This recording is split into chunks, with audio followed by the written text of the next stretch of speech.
The year is 1956, a time of unprecedented scientific ambition in a booming post-war America. Innovation was everywhere, from space exploration dreams to new ways of managing the nation's natural resources. But in the remote, rugged mountains of Idaho, a peculiar challenge emerged: how to stock high-altitude lakes with fish. These pristine waters, often inaccessible by conventional means, were prime locations for recreational fishing. For decades, fish stocking had been a laborious, ground-based effort, relying on horseback and human endurance. Imagine men carrying heavy containers of water and live fish for miles through treacherous terrain. The survival rate of the fish under such conditions was often dishearteningly low. The Idaho Fish and Game Department faced a dilemma: how to efficiently stock these remote aquatic habitats. Their solution would defy conventional wisdom and capture the spirit of an era defined by bold experimentation. They conceived of an idea so radical it sounded like something out of science fiction: dropping fish from an airplane. The year 1956 marked a pivotal moment in this audacious plan, a test that would either prove genius or folly. The goal was simple yet ambitious: to introduce thousands of trout into high-elevation lakes quickly and efficiently.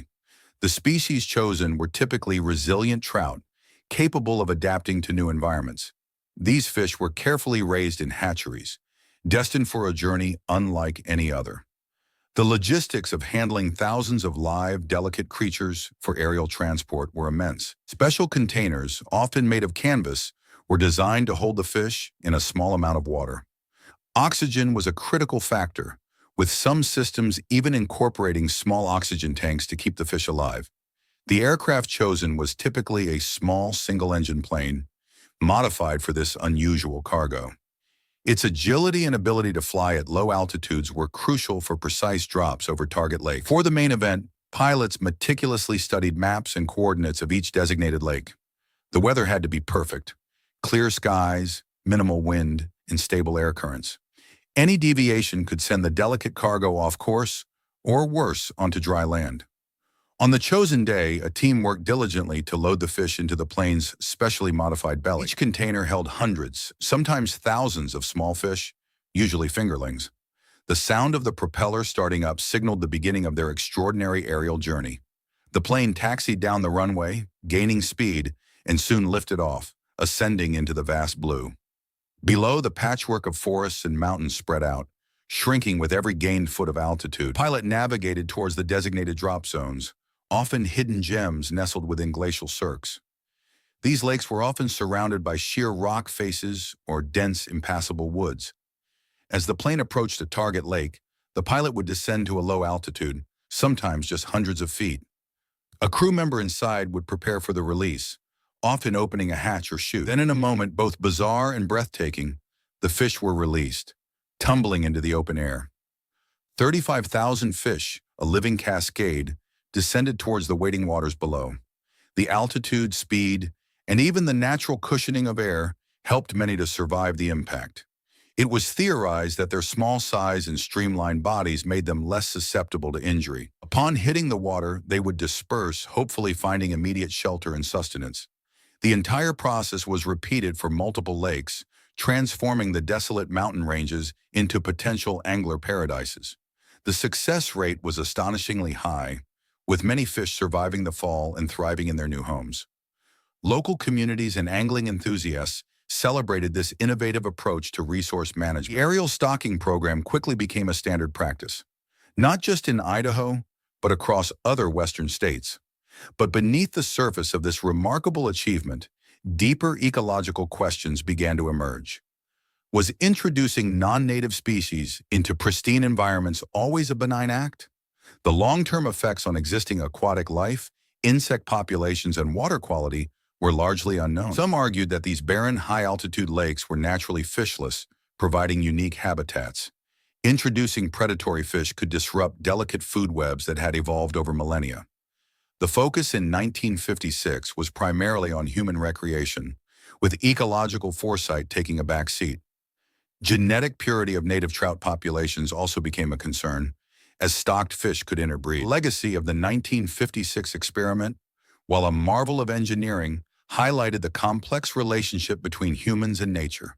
Today, aerial fish stocking continues, but with far greater scientific understanding and environmental consideration.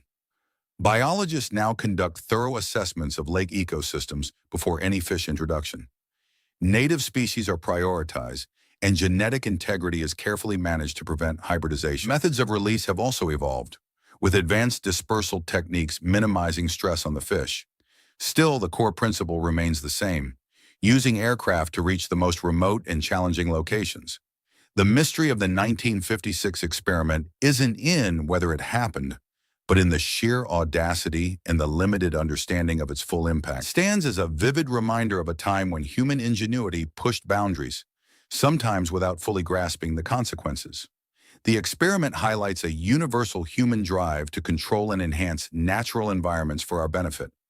From farming fields to engineering rivers, humanity has always sought to reshape the world. The fish drop of 1956 was just one, particularly dramatic example of this enduring ambition. Today, our understanding of ecosystems is far more nuanced, emphasizing preservation over mere exploitation. Yet the story of 35,000 fish falling from the sky remains a captivating chapter in American environmental history. It prompts us to consider how our interventions, no matter how well-intentioned, ripple through the natural world.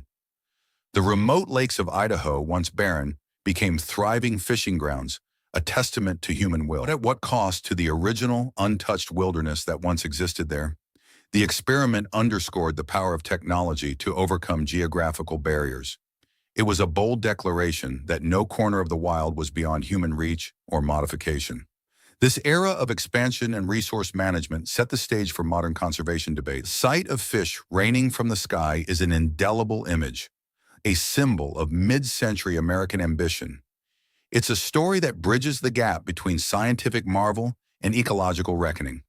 The men who conceived this plan were visionaries, albeit with the limited ecological knowledge of their time. Their ingenuity solved a practical problem, opening up vast recreational opportunities. Yet the ripple effects on sensitive mountain ecosystems are still being studied and understood. The experiment serves as a cautionary tale. Every human action in nature carries a consequence. It forces us to ask, what is the true cost of convenience and expansion? The 1956 fish drop remains a captivating story, blending adventure, science, and a touch of the absurd. It's a reminder that history is filled with moments that challenge our perceptions of possibility. The mysterious experiment of 1956 etched itself into the annals of American innovation. But perhaps its greatest lesson lies in the evolving wisdom of environmental stewardship. From a seemingly simple act of stocking fish, a complex narrative of ecological responsibility unfolds. The image of thousands of fish raining from the sky is a powerful metaphor for our relationship with the wild. It's a story that continues to resonate, reminding us to balance ambition with respect for nature's intricate design. The lakes in the Idaho wilderness still hold trout, descendants of those first aerial adventures. Each fish a living legacy of a mysterious experiment that shaped both recreation and conservation. The echoes of that 1956 flight continue to inform how we interact with our planet's delicate ecosystems. It was a daring feat, born of post-war optimism and a desire to tame the wild for human enjoyment, a testament to human ingenuity, but also a stark reminder of our evolving understanding of nature's limits. The story of 35,000 fish dropped from a plane is a unique blend of history, science, and wonder. It invites us to pause and reflect on the unexpected ways our past shapes our present environmental consciousness. The skies above Idaho once rained fish, a moment in time that continues to intrigue and educate. It is a testament to how far we've come and how much more we still have to learn about our planet. The 1956 experiment, a bold stroke in human history, forever changed the face of mountain lakes and our perception of the wild.